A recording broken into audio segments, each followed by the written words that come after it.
welcome back to Cliffieland. This is the start of year 2 on our second attempt of cooking the food of every country in the world. Tonight we're up to week and country number 50, and that means we're up to the nation of the Dominican Republic. The Dominican Republic is a former Spanish colony, and it occupies the eastern part of the island of Hispaniola, the second largest island in the Caribbean. Owing to its shared history and geographical closeness to Cuba and Puerto Rico, the food of the Dominican Republic is very similar to that of its sister nations, with some interesting differences. Por ejemplo, for one of our dishes, we're using gandules, or pigeon peas, a smoky legume which is commonly used in the foods of Puerto Rico and the Dominican Republic, but not quite so much in Cuba, where they're more likely use frijoles, or black or red beans, for their dishes. The ingredients used in one family's dish may vary from that of a different family. It's just the way it works around the world, no different in the DR. Note about Dominican cooking. Just like Puerto Rican and Cuban cooking, although it's Latin American food, it is not known for being spicy. Flavorful, yes. Spicy, no. That being said, tonight's 3 dishes are Pollo Guisado en Sofrito, which is a stewed chicken, Dominican style, cooked in sofrito, sort of a vegetable mix, which you can actually buy in jars if you're in a Latin market, but we're making it fresh. That's kind of dish number 2.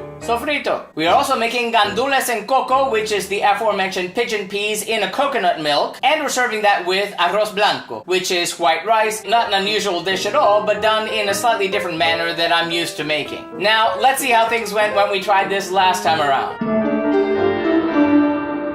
Well, 4 years ago on the Global Cooking Challenge, I was challenged by the pressure of having to do something so close to that of my native Puerto Rico. I didn't really want to let anyone down. All my family told me, please, it's easy. But there's so many things to pick from. Hint, go to DominicanCooking.com for all the Dominican recipes you could possibly ever want. One challenge we had, though, was finding recipes that could be scaled down to serving about 2 or so people. So we found them. The dishes came out great, although I did forget to soak the beans overnight, so they were a little more al dente than they should have been. We're gonna fix that this time. That being said, let's take a look at tonight's ingredients. First, for our sofrito, you'll need 1 green bell pepper cut into chunks, 1 red bell pepper cut into chunks, 1 red onion cut into chunks, 3 green onions sliced, 2 tomatillos quartered, 2 Roma tomatoes quartered, a half a bunch of cilantro chopped, a half a bunch of parsley chopped, about 6 cloves of garlic chopped, and salt and pepper to taste. Then, for our pollo guisado, or Dominican stewed chicken, we'll need about 4 chicken legs and 4 chicken thighs, 1 cup of the sofrito, which we will make separately, 1 teaspoon of sugar, a couple tablespoons of vegetable oil, and the juice of about half a lemon, and 3/4 of a cup of chicken stock or water, and 2 tablespoons of tomato paste. Then, for Arroz Blanco, or white rice, we'll need about 2.5 tablespoons of vegetable oil, 3/4 teaspoons of salt, 3 cups of water, and 2 cups of long grain rice. Then, for our gandules con coco, or pigeon peas with coconut, we'll need 2 cups of dry green pigeon peas soaked overnight and then boiled very soft for about an hour, reserving the cooking water. 2 tablespoons of vegetable oil, 1 small onion cut into quarters, a pinch of oregano, 2 cloves of garlic crushed, optionally 2 yellow lantern peppers crushed, or you may use any sweet yellow pepper if you can't find them. The leaves of 4 thyme sprigs, optionally, about 2 cups or 1 can of unsweetened coconut milk, about 3 cups of water, about 2 cups of diced pumpkin. Traditionally, this would be a yuma, or a West Indies pumpkin. We've gone with a conventional small pumpkin here. 3 sprigs of cilantro minced, and 1 teaspoon of salt or so to taste. So after a tough week like this, hint, we were late last week because we had to evacuate for hurricane, and as we speak right now, Hurricane Maria is crashing through Puerto Rico, and I'm hoping the best for my family back there. So far, everything's okay, and holding out hopes for the people of the DR as well. We would need something that was soulful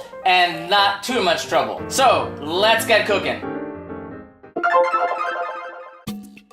In a food processor, blend green bell pepper, red bell pepper, red onion, green onions, tomatillos, Roma tomatoes, garlic, and blend.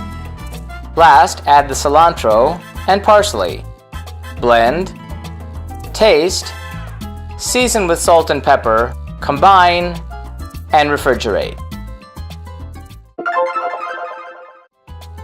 Place the chicken in a large bowl, cover with 1 or 2 cups of the sofrito, we went with 2, add lemon juice, toss well, cover and refrigerate for at least 30 minutes or overnight. Mix the stock with the tomato paste, Heat the oil in a saucepan over medium heat, add the sugar. Let the sugar begin to caramelize in the pan. In batches, add the chicken and brown on all sides. Return the chicken to the saucepan, add the sofrito lemon mixture, add the tomato paste stock mixture, cover and simmer for 1 hour. In a large saucepan, heat the oil over medium heat. Add onion, saute until translucent. Add oregano, garlic, sweet yellow pepper, thyme, and cook for about a minute. Drain and add the peas, reserving the water. Stir and mash the peas against the pot. Add the coconut milk.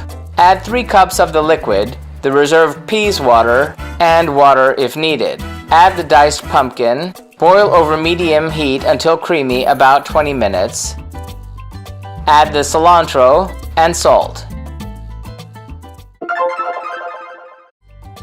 Heat half of the oil in a saucepan over medium heat. Add salt. Carefully add water, avoiding splatters. Bring to a boil. Slowly stir in the rice. Stir occasionally until the water is evaporated. Cover and let sit on low heat for 15 minutes. Stir in the remaining oil. Taste. And if not yet tender, cover and let cook for another 5 to 10 minutes.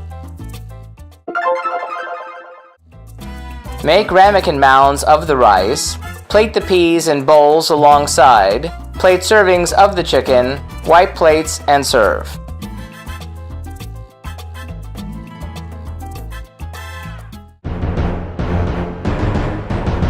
How'd that all turn out? Well, let's start with the sofrito. That was quick, easy, and it tasted just right. Although, to be honest, I could have probably seasoned that a little more strongly. But how about that pollo guisado? It was juicy, it was tender, it had the great flavors of the sofrito and that nice little bit of sweetness from the sugar. I'm gonna give the pollo guisado 4 out of 5 globes. As for the arroz blanco, white rice, not very exciting. I was surprised, though, that using this sort of unusual method, the texture was right and it didn't really stick together because of the oil in the water. Good going. Arroz blanco, 4 out of 5 globes. And lastly, the dish that I wasn't terribly familiar with, the gandules and coco. I'm very familiar with the gandules. They had that great smoky flavor they always do. The coconut milk and the various spices gave it a nice little bit of roundness to it, as did the pumpkin. One curious note about it, though, is that I wasn't really sure if it was really as creamy as it should have been, since the gandules were specifically supposed to be mashed soft. I don't know if they were soft enough. Still, it tasted really great, particularly great along with the white rice, so we're gonna give the gandules and coco 4 out of 5 globes. So that does it for the Dominican Republic. Hope it worked out well enough for you. Thoughts with everyone in the Caribbean tonight? If you can, please donate to any charity that's helping in your area. If you'd like to donate to the International Red Cross, please click the link above. And remember, if you'd like to see these streams live when they happen every Tuesday night, be sure to follow us on Periscope and now Facebook Live. Like and subscribe to be advised when these videos are posted every Wednesday night. If you have any thoughtful feelings or helpful suggestions about the food of the Dominican Republic or any of our future nations, be sure to sound off in the comments. Remember, links to the original recipes can be found in the About section. And tune in next week when we head south to South America